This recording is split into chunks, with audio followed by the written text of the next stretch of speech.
ರಾಜ್ಯ ಸರ್ಕಾರದ ವಿರುದ್ಧ ಮತ್ತೊಬ್ಬ ಕಾಂಗ್ರೆಸ್ನ ಶಾಸಕ ಸಿಡಿದೆದ್ದಿದ್ದಾರೆ. ಬಿಆರ್ ಪಾಟೀಲ್ ವಿವಾದದ ಬೆನ್ನಲ್ಲೇ ಇದೀಗ ಕಾಗವಾಡ ಶಾಸಕ ರಾಜು ಕಾಗೆ ತಮ್ಮ ಆಕ್ರೋಶವನ್ನ ವ್ಯಕ್ತಪಡಿಸಿದ್ದಾರೆ. ಬಿಆರ್ ಪಾಟೀಲ್ ತಮ್ಮ ಅಸಹಾಯಕತೆ ಪರಿಸ್ಥಿತಿ ಏನು ಅಂತ ಹೇಳಿದ್ರು. ಆಡಿಯೋ ನಂದೇ ಅಂತಾನೂ ಒಪ್ಕೊಂಡ್ರು. ಅದಕ್ಕೆ ಇವತ್ತು ಸಿದ್ದರಾಮಯ್ಯ ಅವರನ್ನ ಭೇಟಿಯಾಗಿ ಸ್ಪಷ್ಟನೆಯನ್ನು ನೀಡ್ತಾರೆ. ಆ ಬೆಳವಣಿಗೆ ಬೆನ್ನಲ್ಲೇ ನನ್ನ ಪರಿಸ್ಥಿತಿನೂ ಹಾಗೆ ಆಗಿದೆ, ಬಿಆರ್ ಪಾಟೀಲ್ ರಂತೆನೇ ಇದೆ ನನ್ನ ಪರಿಸ್ಥಿತಿ. ಬಿಆರ್ ಪಾಟೀಲ್ ಹೇಳಿದ್ದೆಲ್ಲವೂ ನಿಜ. ಅಧಿಕಾರಿಗಳು ಸರಿಯಾಗಿ ಕೆಲಸ ಮಾಡ್ತಾ ಇಲ್ಲ. ಸಿಎಂ 25 ಕೋಟಿ ಅನುದಾನ ಕೊಟ್ಟರೂ ಕೂಡ ತಮ್ಮ ಕ್ಷೇತ್ರದಲ್ಲಿ ಕೆಲಸಗಳು ಸರಿಯಾಗಿ ಆಗ್ತಿಲ್ಲ ಅಂತ ಹೇಳಿ ಮತ್ತೊಬ್ಬ ಶಾಸಕ ತಮ್ಮ ಅಸಮಾಧಾನವನ್ನ ಪರಿಸ್ಥಿತಿಯನ್ನ ಹೇಳಿಕೊಂಡಿದ್ದಾರೆ. 2 ವರ್ಷ ಆಗಿದೆ ಈ ಸರ್ಕಾರ ಬಂದು, ಆದ್ರೂ ಇದುವರೆಗೂ ವರ್ಕ್ ಆರ್ಡರ್ ಕೊಟ್ಟಿಲ್ಲ. ರಾಜ್ಯದಲ್ಲಿ ಆಡಳಿತ ವ್ಯವಸ್ಥೆ ಸಂಪೂರ್ಣವಾಗಿ ವಿಫಲವಾಗಿದೆ. ಇವಾಗ ಶಾಸಕನಾಗಿದ್ರೂ ಕೂಡ ನಾನು ರಾಜೀನಾಮೆ ನೀಡುವಂತ ಪರಿಸ್ಥಿತಿ ಬಂದಿದೆ. ಬಹುಶಃ 2 ದಿನಗಳಲ್ಲಿ ಸಿಎಂಗೆ ನಾನು ರಾಜೀನಾಮೆ ಕೊಟ್ಟರೂ ಆಶ್ಚರ್ಯವಿಲ್ಲ ಅಂತ ಹೇಳಿ ಸರ್ಕಾರದ ವಿರುದ್ಧವೇ ಬೇಸರವನ್ನ ಹೊರಹಾಕಿದ್ದಾರೆ ಮತ್ತೊಬ್ಬ ಕಾಂಗ್ರೆಸ್ ಪಕ್ಷದ ಶಾಸಕ. ಐನಾಪುರ ಪಟ್ಟಣದಲ್ಲಿ ಈ ಬಗ್ಗೆ ಶಾಸಕ ರಾಜು ಕಾಗೆ ಬೇಸರವನ್ನ ವ್ಯಕ್ತಪಡಿಸಿದ್ದಾರೆ.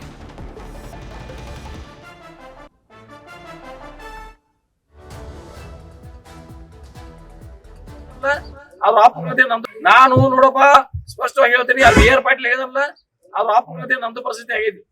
ಬಿಆರ್ ಪಾಟೀಲ್ ಹೇಳಿದ್ರಲ್ಲ ಏನೇ ಹೇಳ್ತ ಅದೇನ್ ಸುಳ್ಳಲ್ಲ, ಅದು ಖರೇನ ಐತೆ. ಅದ ನಂದು ತಗೋರಿ. ಅದನ್ನ ರಾಜು ಕಾಗೆ ಅವರು ಬಿಆರ್ ಪಾಟೀಲ್ಗೆ ಬೆಂಬಲ ಮತ್ತಿದನ್ನ ನನ್ನ 2 ವರ್ಷ ಆಯ್ತ್ರಿ ಕಾಯಿ ಹೊಡದ.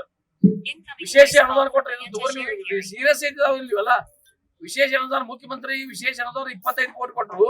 25 ಕೋಟಿದಲ್ಲಿ 12 ಕೋಟಿ ರೂಪಾಯಿ ರಸ್ತೆ ತಗೊನಿ, 13 ಕೋಟಿ ರೂಪಾಯಿ ಸಮುದಾಯ ಭವನ ತಗೊನಿ, 13 ಕೋಟಿ ರೂಪಾಯಿ 2 ವರ್ಷ ಆಯ್ತು ನಮಗೆ.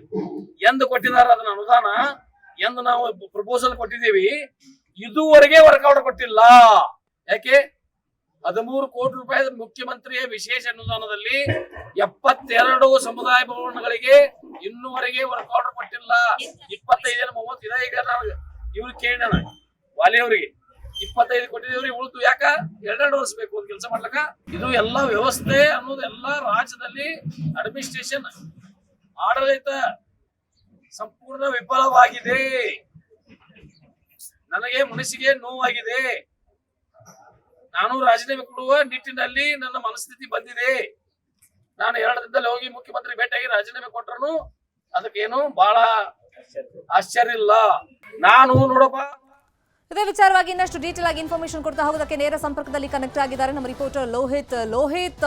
ಈ ಸರ್ಕಾರ, ಕಾಂಗ್ರೆಸ್ ಸರ್ಕಾರ ಬಂದ ಮೇಲೆ 2 ವರ್ಷಗಳಿಂದ ಬೇರೆ ಪಕ್ಷದ ಶಾಸಕರು ಅನುದಾನ ನಮ್ಮ ಕ್ಷೇತ್ರಕ್ಕೆ ಸರಿಯಾಗಿ ಬರ್ತಾ ಇಲ್ಲ, ಕಾರಣ ಗ್ಯಾರಂಟಿ ಯೋಜನೆಗಳು ಅಂತೆಲ್ಲ ಆರೋಪಗಳನ್ನ ಮಾಡ್ತಾ ಇದ್ರು. ಈಗ ಸ್ವಪಕ್ಷದವರೇ ತಮ್ಮ ಅಸಹಾಯಕತೆಯನ್ನ ವ್ಯಕ್ತಪಡಿಸ್ತಾ ಇದ್ದಾರೆ. ಬಿಆರ್ ಪಾಟೀಲ್ ಬೆನ್ನಲ್ಲೇ ರಾಜು ಕಾಗೆ ಅವರ ಸರದಿ. ಸೊ ಯಾವ ತರ ಅಸಹಾಯಕತೆಯನ್ನ ವ್ಯಕ್ತಪಡಿಸ್ತಾ ಇದ್ದಾರೆ, ಸರ್ಕಾರದ ಮೇಲೆ, ಅವ್ರದೇ ಪಕ್ಷದ ಮೇಲೆ ಏನು ಆರೋಪ ಮಾಡ್ತಾ ಇದ್ದಾರೆ? ಪ್ರಮುಖವಾಗಿ ಶರ್ಮಿತಾ, ಏನಂತಂದ್ರೆ ಬಿಆರ್ ಪಾಟೀಲ್ ಅವರ ಹೇಳಿಕೆಯ ಒಂದು ಆಡಿಯೋ ಏನು ವೈರಲ್ ಆಗಿತ್ತು, ಅದು ಸಾಕಷ್ಟು ಏನಂತಂದ್ರೆ ಸರ್ಕಾರಕ್ಕೆ ಮುಜುಗರನ ಉಂಟು ಮಾಡಿತ್ತು. ಅದ್ರ ಜೊತೆಗೇನೆ ವಿರೋಧ ಪಕ್ಷಗಳಿಗೆ ಒಂದು ದೊಡ್ಡ ಅಸ್ತ್ರ ಕೂಡ ಆಗಿತ್ತು. ಯಾಕಂದ್ರೆ ಮೊದಲಿಂದಲೂ ಕೂಡ ಇವತ್ತು ಗ್ಯಾರಂಟಿಗಳ ಜಾರಿ ಆದಾಗ್ಲಿಂದ ಕೂಡ ಸಾಕಷ್ಟು ಏನಂತಂದ್ರೆ ಅನುದಾನಗಳು ಸಿಗ್ತಾ ಇಲ್ಲ. ಸ್ವಪಕ್ಷದ ಶಾಸಕರಿಗೆ ಇವತ್ತು ಅನುದಾನಗಳು ಸಿಗ್ತಾ ಇಲ್ಲ. ಕಳೆದ 2 ವರ್ಷಗಳಿಂದ ಕೂಡ ನಾವು ಒಂದೇ ಒಂದು ಗುದ್ಲಿ ಪೂಜೆಯನ್ನು ಮಾಡಿಲ್ಲ ಅನ್ನುವಂಥ ಆರೋಪಗಳು ಸಾಕಷ್ಟು ಆಡಳಿತ ಮತ್ತು ವಿರೋಧ ಪಕ್ಷದ ಶಾಸಕರೇ ಮಾಡ್ತಾ ಇದ್ರು. ಆದರೆ ಇವತ್ತು ಬಿಆರ್ ಪಾಟೀಲ್ ಅವರು ಹೇಳಿಕೆ ಬೆನ್ನಲ್ಲೇ ಸಾಕಷ್ಟು ಚರ್ಚೆಗೂ ಕೂಡ ಕಾರಣ ಆಗಿತ್ತು. ಅದ್ರ ಬೆನ್ನಲ್ಲೇ ಇವತ್ತು ರಾಜು ಕಾಗೆ ಅವರು ಕೂಡ ತಮ್ಮ ಒಂದು ಅಳಲನ್ನ ಇವತ್ತು ತೋಡ್ಕೊಂಡಿರ್ತಕ್ಕಂಥದ್ದು, ಸಾಕಷ್ಟು ಸರ್ಕಾರದ ವಿರುದ್ಧ ತಮ್ಮ ಆಕ್ರೋಶವನ್ನು ಕೂಡ ಹೊರ ಹಾಕಿರ್ತಕ್ಕಂಥದ್ದು. ಯಾಕಂತಂದ್ರೆ ಇವತ್ತು ಬಿಆರ್ ಪಾಟೀಲ್ ಅವರಿಗೆ ಇವತ್ತು ಸಾಥಾಗಿ ನಿಂತಿದ್ದಾರೆ. ಅವ್ರು ಹೇಳ್ತಾ ಇರೋದ್ರಲ್ಲಿ ಯಾವುದೇ ತಪ್ಪಿಲ್ಲ. ಅದಕ್ಕಿಂತಲೂ ಕೆಟ್ಟ ಪರಿಸ್ಥಿತಿ ನನ್ನದೇ ಆಗಿರ್ತಕ್ಕಂಥದ್ದು. ನನ್ನ ಕ್ಷೇತ್ರದಲ್ಲಿ ಇವತ್ತು ಅಧಿಕಾರಿಗಳು ಸರಿಯಾಗಿ ಕೆಲಸ ಮಾಡ್ತಾ ಇಲ್ಲ. ಮುಖ್ಯಮಂತ್ರಿಗಳ ಅನುದಾನದಡಿ 26 ಕೋಟಿ ರೂಪಾಯಿ ಅನುದಾನವನ್ನ 2 ವರ್ಷದ ಹಿಂದ್ಗಡೆ ನಾನು ಬಿಡುಗಡೆ ಮಾಡ್ಕೊಂಡ್ ಬಂದಿದ್ದೆ. ಆದ್ರೆ ಇದುವರೆಗೂ ಕೂಡ ಆಕ್ಷನ್ ಪ್ಲಾನ್ ಅನ್ನ ಕೊಡ್ತಾ ಇಲ್ಲ, ವರ್ಕ್ ಆರ್ಡರ್ಗಳನ್ನ ಕೊಡ್ತಾ ಇಲ್ಲ. ಸೊ ಇದ್ರ ಅರ್ಥ ಏನು? ಇದರ ಅರ್ಥ ಏನಂತಂದ್ರೆ ಕಮಿಷನ್ ಕೊಟ್ಟರೆ ಮಾತ್ರ ಇಲ್ಲಿ ಅಂದ್ರೆ ವರ್ಕ್ ಆರ್ಡರ್ ಕೊಡ್ತಾರ ಅನ್ನೋ ಧಾಟಿಯಲ್ಲೇ ಇವತ್ತು ಅವರು ಮಾತನಾಡಿರ್ತಕ್ಕಂಥದ್ದು. ಸಾಕಷ್ಟು ಏನಂತಂದ್ರೆ ಕಾಗವಾಡ ಮತಕ್ಷೇತ್ರದಲ್ಲಿ ಕಳೆದ 2 ವರ್ಷದಲ್ಲೂ ಕೂಡ ಯಾವುದೇ ಒಂದೇ ಒಂದು ಅಭಿವೃದ್ಧಿ ಕಾರ್ಯ ಕೂಡ ಆಗಿಲ್ಲ. ಜನ ಹೋದಲ್ಲಿ ಬಂದಲ್ಲಿ ನನ್ನನ್ನೇ ಇವತ್ತು ಬೈತಾ ಇದ್ದಾರೆ. ಒಂದೇ ಒಂದು ಗುದ್ಲಿ ಪೂಜೆಯನ್ನು ಕೂಡ ನನ್ನ ಕೈಯಿಂದ ಮಾಡೋಕ್ಕಾಗ್ತಾ ಇಲ್ಲ, ಎಂಥ ಶಾಸಕ ಅನ್ನೋ ಲೆವೆಲ್ಗೆ ನನಗೆ ಮಾತಾಡ್ತಾ ಇದ್ದಾರೆ. ಸೊ ಅಂಥ ಪರಿಸ್ಥಿತಿ ಇವತ್ತು ನಮ್ಮ ಕ್ಷೇತ್ರದಲ್ಲಿ ಬಂದಿರತಕ್ಕಂಥದ್ದು. ಸೊ ಇಂಥ ಒಂದು ವ್ಯವಸ್ಥೆಯಲ್ಲಿ ನಾನು ಶಾಸಕನಾಗಿ ಇದ್ದುಕೊಂಡು ಏನು ಉಪಯೋಗ ಇಲ್ಲ. ಸೊ ನಾನು ರಾಜೀನಾಮೆ ಕೊಟ್ಟರು ಕೂಡ ಯಾವುದೇ ಅಚ್ಚರಿ ಪಡುವಂಥ ಸಂಗತಿ ಇಲ್ಲ. ನಾನು ರಾಜೀನಾಮೆ ಕೊಟ್ಟರು ಕೊಡ್ಬೋದು, ಅಂಥ ಪರಿಸ್ಥಿತಿ ಇವತ್ತು ನನ್ನದಾಗಿದೆ ಅನ್ನುವಂಥ ಒಂದಷ್ಟು ಅಸಮಾಧಾನ ಇವತ್ತು ಮಾಧ್ಯಮಗಳ ಮುಂದೆ ತೆಗೆದುಕೊಂಡಿರ್ತಕ್ಕಂಥದ್ದು. ಅವರು ನೇರವಾಗಿ ಇವತ್ತು ಹೇಳ್ತಕ್ಕಂಥದ್ದು ಇದನ್ನೆಲ್ಲವನ್ನೂ ಕೂಡ ನೀವು ಮಾಧ್ಯಮದಲ್ಲಿ ಹಾಕಿ ಸರ್ಕಾರದಲ್ಲಿ ನಮ್ಮ ಶಾಸಕರ ಪರಿಸ್ಥಿತಿ ಏನಿದೆ ಅನ್ನುವಂಥದ್ದು ಜನರಿಗೂ ಕೂಡ ಗೊತ್ತಾಗಲಿ ಅನ್ನೋ ಲೆವೆಲ್ಗೆ ಇವತ್ತು ಮಾತನಾಡಿರ್ತಾರೆ. ಅಂದ್ರೆ ಇದರ ಅರ್ಥ ಏನಂತಂದ್ರೆ ಯಾವಾಗ ಸರ್ಕಾರ ಗ್ಯಾರಂಟಿ ಯೋಜನೆಗಳನ್ನ ಜಾರಿ ಮಾಡಿದೆಯೋ ಅವತ್ತಿನಿಂದಲೂ ಕೂಡ ಶಾಸಕರಿಗೆ ಅನುದಾನಗಳು ಸಿಗ್ತಾ ಇಲ್ಲ ಅನ್ನುವಂಥ ಏನು ಇವತ್ತು ಸಾಲು ಶಾಸಕರು ಮಾಡ್ತಾ ಇದ್ದಾರೆ ಅದೆಲ್ಲವೂ ಕೂಡ ಇವತ್ತು ಸತ್ಯ ಆಗಿರ್ತಕ್ಕಂಥದ್ದು. 26 ಕೋಟಿ ರೂಪಾಯಿಗೆ ಇವತ್ತು ವರ್ಕ್ ಆರ್ಡರ್ ಕೊಡಲ್ಲ ಅಂತಂದ್ರೆ ಇದು ಸಣ್ಣ ಅಮೌಂಟ್, ಯಾಕಂದ್ರೆ ಬಹಳ ದೊಡ್ಡ ಅಮೌಂಟ್ ಏನಿಲ್ಲ. ಅದೇ ರೀತಿ ಅದೇ ಕ್ಷೇತ್ರದಲ್ಲೇ ಈ ಹಿಂದಲೂ ಕೂಡ ರಾಜು ಕಾಗೆ ಅವರು ಸಾಕಷ್ಟು ಅಸಮಾಧಾನ ವ್ಯಕ್ತಪಡಿಸುವ. ಯಾಕಂದ್ರೆ 2018ರಲ್ಲಿ ಬಸವೇಶ್ವರ ಯಾತ್ನೀರ ಅವರಿಗೆ ಚಾಲನೆ ಕೊಟ್ಟಂತ ಸಂದರ್ಭದಲ್ಲಿ ಅದಾದ ಬಳಿಕ ಬರೀ 10 ಕೋಟಿ ರೂಪಾಯಿ ಕೊಟ್ಟು ಆ ಒಂದು ಕೃಷ್ಣಾ ನದಿಗೆ ಲಿಫ್ಟ್ ಇರಿಗೇಷನ್ ಮಾಡಲಾಗಿದೆ. ಅಲ್ಲಿಂದ ನೀರು ತೆಗೆದುಕೊಂಡು ಹೋಗುವಂತ ಯೋಜನೆ, ಬೃಹತ್ ಆದಂತ ಯೋಜನೆ, 1000 ಕೋಟಿ ರೂಪಾಯಿ ಯೋಜನೆ. ಬರೀ 10 ಕೋಟಿ ರೂಪಾಯಿ ಕೊಟ್ಟರೆ ಇವತ್ತು ಆ ರೈತರಿಗೆ ನೀರು ಹೋಗುತ್ತೆ. ಅವತ್ತಿನ ದಿನವೂ ಕೂಡ ಇವತ್ತು ರಾಜು ಕಾಗೆ ಅವರು ಸರ್ಕಾರದ ವಿರುದ್ಧ, ಮುಖ್ಯಮಂತ್ರಿಗಳ ವಿರುದ್ಧ ಹೋರಾಡಿ ಅನುದಾನವನ್ನು ತೆಗೆದುಕೊಂಡ್ಬಂದು ಆ ಒಂದು ಯೋಜನೆಗೆ ಚಾಲನೆ ಕೊಡುವಂತ ಪರಿಸ್ಥಿತಿ ಬಂತು. ಅವತ್ತು ಕೂಡ 6 ತಿಂಗಳವರೆಗೂ ನೇರವಾಗಿ ಸರ್ಕಾರದ ವಿರುದ್ಧ ಸಾಕಷ್ಟು ಅಸಮಾಧಾನ ಹೊರಹಾಕಿದಂತ ಸಂದರ್ಭದಲ್ಲಿ ಅವರಿಗೆ ಹಣ ಕೊಟ್ಟು ಇವತ್ತು ಯೋಜನೆಗೆ ಚಾಲನೆ ಕೊಟ್ಟಿದ್ದು. ಅದಾದ ಬಳಿಕ ಇವತ್ತು ಕೆರೆ ತುಂಬ ಯೋಜನೆ ಆಗಿರಬಹುದು, ಸಮುದಾಯ ಕೇಂದ್ರಗಳನ್ನ ಕಟ್ಟುವಂತ ಯೋಜನೆಗಳಾಗಿರ್ಬೋದು, ಇನ್ನು ಬೇರೆ ಬೇರೆ ರಸ್ತೆ ಕಾಮಗಾರಿಗಳಾಗಿರ್ಬೋದು, ಅದು ಯಾವುದಕ್ಕೂ ಕೂಡ ಇವತ್ತು ಅನುದಾನ ಬರ್ತಾ ಇಲ್ಲ.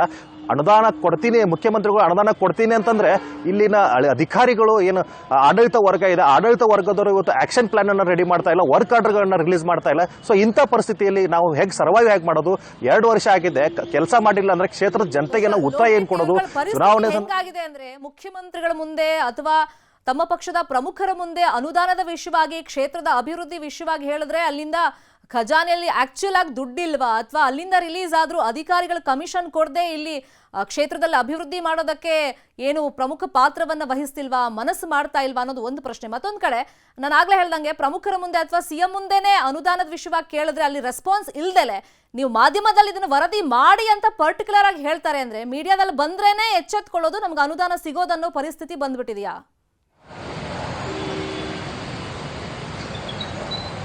ಖಂಡಿತವಾಗಲೂ ಇವತ್ತು ಶಾಸಕರು ಹಾದಿ ಬೀದಿಯಲ್ಲಿ ಮಾತಾಡ್ತಾರಂತಂದ್ರೆ ಅವ್ರು ಎಷ್ಟರ ಮಟ್ಟಿಗೆ ಸರ್ಕಾರದ ವಿರುದ್ಧ, ಸರ್ಕಾರದ ಧೋರಣೆಯಿಂದ ರೋಷವಾಗಿದ್ದಾರೆ ಅನ್ನೋದು ಸಾಮಾನ್ಯವಾಗಿ ಗೊತ್ತೇ ಆಗುತ್ತೆ. ಯಾಕಂತಂದ್ರೆ ಅವ್ರಿಗೆ ಗೊತ್ತಿದೆ ಇವತ್ತು ನಮ್ಮ ನಾಯಕರ ಬಗ್ಗೆ, ನಮ್ಮ ಸರ್ಕಾರದ ಬಗ್ಗೆ ಮಾತನಾಡಿದರೆ ನಮ್ಮ ಮೇಲೆ ಆಕ್ಷನ್ ಆಗುತ್ತೆ ಅಥವಾ ನಮಗೆ ನೋಟಿಸ್ ಅನ್ನು ಕೊಡ್ತಾರೆ ಅಂತ ಗೊತ್ತಿದ್ರೂ ಸಹ ಇವತ್ತು ನೇರವಾಗಿ ಹೊರಗಡೆ ಬಂದು ಮಾತನಾಡುವಂತ ಇವತ್ತು ಸಾಹಸವನ್ನ ತೋರಿಸ್ತಾ ಇದ್ದಾರೆ. ಇದರ ಅರ್ಥ ಏನಂತಂದ್ರೆ ನೇರವಾಗಿ ಸರ್ಕಾರದಿಂದನೇ ಇವರಿಗೆ ಶಾಸಕರಿಗೆ ಸಪೋರ್ಟ್ ಸಿಗ್ತಾ ಇಲ್ಲ. ಯಾಕಂದ್ರೆ ಅಧಿಕಾರಿಗಳು ಸಾಮಾನ್ಯವಾಗಿ ಆಕ್ಷನ್ ಪ್ಲಾನ್ ಮಾಡಿ ಕಳಿಸಿದ್ರು ಸಹ ಖಜಾನೆಯಲ್ಲಿ ದುಡ್ಡಿದ್ರೆ ತಾನೇ ಇವತ್ತು ಆ ಒಂದು ಕ್ಷೇತ್ರಗಳಿಗೆ ಅನುದಾನ ಬರೋದಕ್ಕೆ ಸಾಧ್ಯ. ಸೊ ಅಂತ ಸಂದರ್ಭದಲ್ಲಿ ಇವತ್ತು ಮೇಲಾಧಿಕಾರಿ ಆಗಿರ್ಬೋದು, ಚೀಫ್ ಸೆಕ್ರೆಟರಿ ಲೆವೆಲ್ ಅಲ್ಲಿ ಕೂತಿರ್ತಕ್ಕಂಥ ಅಧಿಕಾರಿಗಳು, ಕೆಳಮಟ್ಟದ ಅಧಿಕಾರಿಗಳು ಏನಾದರೂ ಒಂದು ಆಕ್ಷನ್ ಪ್ಲಾನ್ ಅನ್ನು ಕಳಿಸಿದ್ರೆ ಅದನ್ನ ನೇರವಾಗಿ ತಳ್ಳಿ ಹಾಕ್ತಾರೆ ಅಥವಾ ಮತ್ತೊಮ್ಮೆ ಮಾಡಿ ಏನಾದರೂ ಒಂದು ಕಾರಣ ಕೊಟ್ಟು ಅದನ್ನು ವಾಪಸ್ ಕಳಿಸುವಂತ ಕೆಲಸಗಳು ನಡೀತಾನೆ ಇದಾವೆ, ನಿರಂತರವಾಗಿ ನಡ್ಕೊಂಡು ಬಂದಿದ್ದಾವೆ. ಸೊ ಅದನ್ನ ಇವತ್ತು ಶಾಸಕರುಗಳ ಮುಂದೆ ಅವರ ಅಧಿಕಾರಿಗಳು ಅಬ್ವಿಯಸ್ಲಿ ಹೇಳ್ತಾರೆ.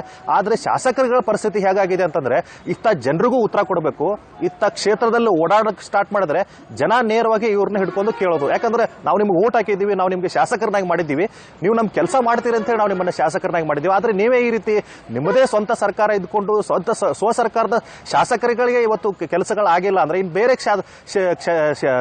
ಪಕ್ಷದ ಶಾಸಕರಿಗೆ ಕೆಲಸಗಳು ಹೇಗಾಗಕ್ಕೆ ಸಾಧ್ಯ ಅನ್ನುವಂಥ ಪ್ರಶ್ನೆನ ಸಹಜವಾಗಿ ಜನ ಕೂಡ ಮಾಡ್ತಾರೆ. ಸೊ ಅದರಿಂದಲೇ ಇವತ್ತು ರಾಜು ಕಾಗೆ ಅವರು ಬೇಸತ್ತು ಹೋಗಿರ್ತಕ್ಕಂಥದ್ದು. ಯಾಕಂದ್ರೆ 2 ವರ್ಷದಿಂದ ಅವರೇ ಹೇಳ್ತಾರೆ, 2 ವರ್ಷದಿಂದ ನಾನು ಒಂದೇ ಒಂದು ಕೆಲಸ ಮಾಡಿಲ್ಲ, ನನ್ನ ಪರಿಸ್ಥಿತಿ ಹೀಗಾಗಿದೆ ಅನ್ನುವಂಥ ಬೇಸರವನ್ನು ವ್ಯಕ್ತಪಡಿಸ್ತಾರೆ. ಅಂದ್ರೆ ಆಬ್ವಿಯಸ್ಲಿ ಸರ್ಕಾರನೇ ಇವತ್ತು ದುಡ್ಡು ಕೊಡ್ತಾ ಇಲ್ಲ, ಸರ್ಕಾರದ ಖಜಾನೆಯಲ್ಲಿ ದುಡ್ಡಿಲ್ಲ ಅನ್ನುವಂಥ ಏನು ಇವತ್ತು ಬಿಜೆಪಿ ಆರೋಪ ಇದೆ, ಆ ಆರೋಪಕ್ಕೆ ಇವತ್ತು ಈ ಒಂದು ಶಾಸಕರ ಹೇಳಿಕೆಗಳು, ಇವತ್ತು BR ಪಾಟೀಲ್ ಅವರಾಗಿರ್ಬೋದು, ರಾಜು ಕಾಗೆ ಆಗಿರ್ಬೋದು, ಇನ್ನು ಮುಂದೆ ಮತ್ತೆ ಯಾರು ಮಾತಾಡ್ತಾರೋ ಗೊತ್ತಿಲ್ಲ. ಸೊ ಸರ್ಕಾರದ ಬಳಿ ಖಜಾನೆಯಲ್ಲಿ ದುಡ್ಡಿಲ್ಲ ಅನ್ನೋ ಒಂದೇ ಒಂದು ಕಾರಣಕ್ಕಾಗಿ ಇವತ್ತು ಶಾಸಕರು ನೇರವಾಗಿ ಹೊರಗಡೆ ಬಂದು ತಮ್ಮ ಅಸಮಾಧಾನವನ್ನು ತೋಡ್ಕೊಳ್ಳುವಂತ ಪರಿಸ್ಥಿತಿ ಇವತ್ತು ರಾಜ್ಯದಲ್ಲಿ ನಿರ್ಮಾಣ ಆಗಿರತಕ್ಕಂಥದ್ದು. ಒಂದು ಕಡೆ ಭ್ರಷ್ಟಾಚಾರದ ಬಗ್ಗೆ ಇವತ್ತು ಬಿಜೆಪಿ ಆರೋಪ ಮಾಡ್ತಾ ಇದೆ, ಅದಕ್ಕೆ ಸರ್ಕಾರ ಅದೆಲ್ಲವೂ ಕೂಡ ಸುಳ್ಳಾಗಿದೆ, ಏನು ತಳ್ಳಿ ಹಾಕುವಂತ ಕೆಲಸ ಮಾಡ್ತಾ ಇದ್ರೆ. ಆದ್ರೆ ಇವತ್ತು ಸ್ವಪಕ್ಷದ ಶಾಸಕರೇ ಈ ರೀತಿ ಆರೋಪವನ್ನು ಮಾಡ್ತಾರೆ. ಸೊ ಇದ್ರ ಬಗ್ಗೆ ಸರ್ಕಾರದಿಂದ ಯಾವ ರೀತಿ ಅಥವಾ ಮುಖ್ಯಮಂತ್ರಿ, ಉಪಮುಖ್ಯಮಂತ್ರಿ ಯಾವ ರೀತಿ ಇದಕ್ಕೆ ಉತ್ತರವನ್ನ ಕೊಡ್ತಾರೆ, ರಾಜು ಕಾಗೆ ಅವರಿಗೆ ಅನುದಾನ ಕೊಡ್ತಾರಾ ಅಥವಾ ಮತ್ತೆ ಏನಾದರೂ ಸಮಜಾಯಿಸಿ ಹೇಳೋಕೆ ಮುಂದಾಗ್ತಾರ, ಮಾಧ್ಯಮಗಳಿಗೆ ಯಾವ ರೀತಿ ಪ್ರತಿಕ್ರಿಯೆ ಕೊಡ್ತಾರ ಅನ್ನೋದು ಕೂಡ ಕಾದ್ ನೋಡಬೇಕಾಗುತ್ತೆ. ಯಾಕಂತಂದ್ರೆ ಇವತ್ತು ನೇರವಾಗಿ ಹೊರಗಡೆ ಬಂದು ಮಾತನಾಡಬೇಕಂತ ಅಂದ್ರೆ ಪರಿಸ್ಥಿತಿ ಬಂದಾಗ ಯಾವಾಗಲೂ ಆಬ್ವಿಯಸ್ಲಿ ಪರಿಸ್ಥಿತಿ ಕೈ ಮೀರಿ ಹೋದಂತ ಸಂದರ್ಭದಲ್ಲೇ ಅಥವಾ ನನ್ನ ಕಡೆಯಿಂದ ಇನ್ನೂ ಮಾಡೋಕ್ಕಾಗಲ್ಲ ಅನ್ನುವಂಥ ಪರಿಸ್ಥಿತಿಯಲ್ಲಿ ಇವತ್ತು ಶಾಸಕರು ಈ ರೀತಿ ಮಾತನಾಡುವಂಥದ್ದು ಸಹಜಿಕ. ಸೊ ಇವತ್ತು ರಾಜು ಕಾಗೆ ಅವರ ಪರಿಸ್ಥಿತಿ ಕೂಡ ಅಷ್ಟೇ, ಅವ್ರಿಗೆ ಅನುದಾನ ಬರ್ತಾ ಇಲ್ಲ ಅನ್ನೋಗೆ ಅನ್ನೋದು ಆ ಒಂದು ಕೋಪ ಇವತ್ತು ಸರ್ಕಾರದ ಮೇಲೆ ಇದ್ದೇ ಇದೆ. ಸ್ವಪಕ್ಷದ ಸರ್ಕಾರ ಇದ್ಕೊಂಡು ನಾನು ಏನು ಮಾಡೋಕ್ಕಾಗ್ತಾ ಇಲ್ಲ ಅನ್ನುವಂಥ ಕೊರಗು ಕೂಡ ಅವ್ರನ್ನ ಇವತ್ತು ಕಾಡ್ತಾ ಇದೆ ಅಂತ ಹೇಳ್ಬೋದು ಶರ್ಮಿತಾ.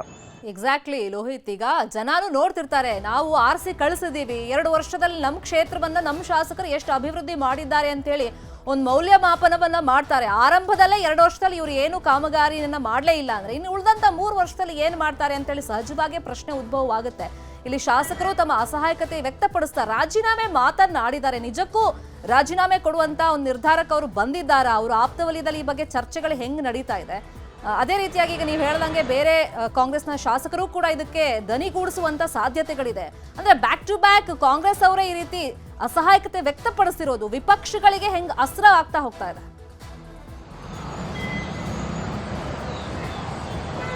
ಖಂಡಿತವಾಗ್ಲು ಇದು ಆಬ್ವಿಯಸ್ಲಿ ವಿಪಕ್ಷಗಳಿಗೆ ಇದೊಂದು ರೀತಿ ಅಸ್ತ್ರ ಅಂತಾನೆ ಕರಿಬಹುದಾಗತ್ತೆ. ಯಾಕಂತಂದ್ರೆ ವಿರೋಧ ಪಕ್ಷದ ಶಾಸಕರು ವಿರೋಧ ಪಕ್ಷದ ನಾಯಕರು ಏನೇ ಮಾತಾಡಿದ್ರು ಅದನ್ನ ಆಡಳಿತ ಪಕ್ಷ ಇದೊಂದು ರಾಜಕಾರಣ ಮಾಡ್ತಾ ಇದಾರೆ ಅಂತ ಹೇಳಿ ತಳ್ಳಿ ಹಾಕಬಹುದು. ಆದ್ರೆ ಯಾವಾಗ ಸ್ವಪಕ್ಷದ ನಾಯಕರೇ ಸ್ವಪಕ್ಷದ ಶಾಸಕರೇ ಸರ್ಕಾರದ ವಿರುದ್ಧ ಮಾತನಾಡ್ತಾರೋ ಅವಾಗ ಸರ್ಕಾರಕ್ಕೆ ಆಬ್ವಿಯಸ್ಲಿ ಮುಜುಗರ ಉಂಟಾಗುತ್ತೆ. ಅದನ್ನ ಸಮರ್ಥನೆ ಮಾಡ್ಕೊಳ್ಳೋದು ಅಥವಾ ಅದನ್ನ ತಳ್ಳಿ ಹಾಕೋದು ಸಾಕಷ್ಟು ಕಷ್ಟ ಆಗುತ್ತೆ. ಸೊ ಇದು ಒಂದು ರೀತಿ ವಿರೋಧ ಪಕ್ಷದ ನಾಯಕರಿಗೆ ವಿರೋಧ ಪಕ್ಷದ ಶಾಸಕರಿಗೆ ಇದೊಂದು ರೀತಿ ಅಸ್ತ್ರ ಖಂಡಿತ ಆಗೇ ಆಗುತ್ತೆ. ಆದ್ರೆ ಇದನ್ನ ಸರ್ಕಾರ ಯಾವ ರೀತಿ ನಿಭಾಯಿಸುತ್ತೆ, ಅದನ್ನ ಯಾವ ರೀತಿ ಪ್ಯಾಚಪ್ ಮಾಡ್ಕೊಳ್ಳುತ್ತೆ ಅನ್ನುವಂಥದ್ದು ಕಾದ್ ನೋಡ್ಬೇಕಾಗತ್ತೆ. ಇನ್ನು ಅನುದಾನದ ವಿಚಾರ ಅಂತ ಬಂದಾಗ ಆಬ್ವಿಯಸ್ಲಿ ಈ ಹಿಂದೆ ಅಲ್ಲಿ ಬಿಜೆಪಿ ಶಾಸಕರಿದ್ರು, ಬಿಜೆಪಿಯ ಶ್ರೀಮಂತ್ ಪಾಟೀಲ್ ಅವರು ಶಾಸಕರಾಗಿದ್ರು. ಆಮೇಲೆ ಇವರು ಕೂಡ ಬಿಜೆಪಿಯಲ್ಲೇ ಗುರುತಿಸಿಕೊಂಡಿದ್ರು. ಆದ್ರೆ ಯಾವಾಗ ಅಲ್ಲಿ ಕಾಂಗ್ರೆಸ್ಗೆ ಇವರು ಜಾಯಿನ್ ಆಗಿ ಕಾಂಗ್ರೆಸ್